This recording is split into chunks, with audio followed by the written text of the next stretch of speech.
Now to the war in Ukraine. No one knows exactly how many soldiers have been killed since Russia launched its full-scale invasion 2 years ago.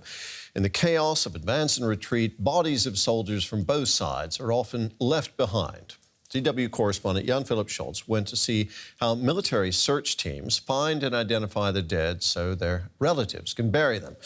I should mention that some viewers may find the images in this report disturbing. Watch out, explosion. Volodymyr and his team have come here, close to the front line, to find the bodies of soldiers. Their work at a new search site usually begins like this, clearing the area of explosives, some of them booby traps. The Russians usually leave surprises everywhere. They can even be under dead bodies. It's generally accepted that hundreds of thousands of soldiers have died in this war already. Many of their bodies still lie here, in the rural areas of eastern Ukraine. It doesn't take long before Volodymyr's team finds something. People here had chickens, ducks, cows and pigs on their farms.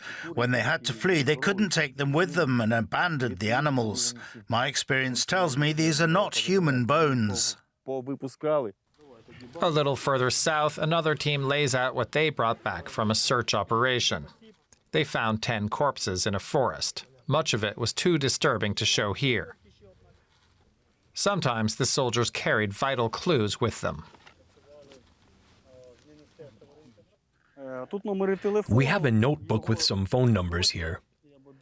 This is probably his daughter's contact. With this information, it should be easy to establish his identity.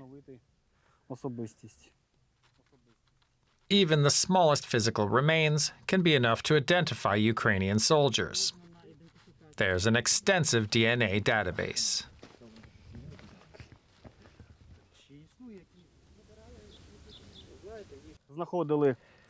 We found tiny pieces of fingers, teeth, and fragments of all kinds of bones in the feces of animals.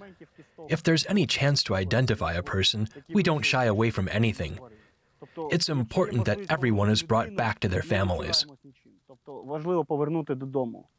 Alexei says they can tell what side soldiers were on from identifying features like tattoos or boots. These today are probably Russians. They kill us, but we remain human. Every person should be buried with dignity.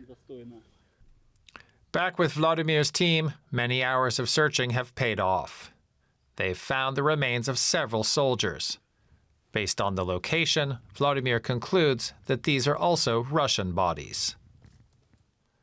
He says they might be able to exchange them for the bodies of Ukrainian soldiers found in occupied territory. We put them in a bag and store them. Later, special officers will come and use them in exchange processes. The volunteers here know their work gives grieving families the chance to bury their dead. It also gives them something for the future. Having an official declaration of death makes it easier for relatives to claim financial support.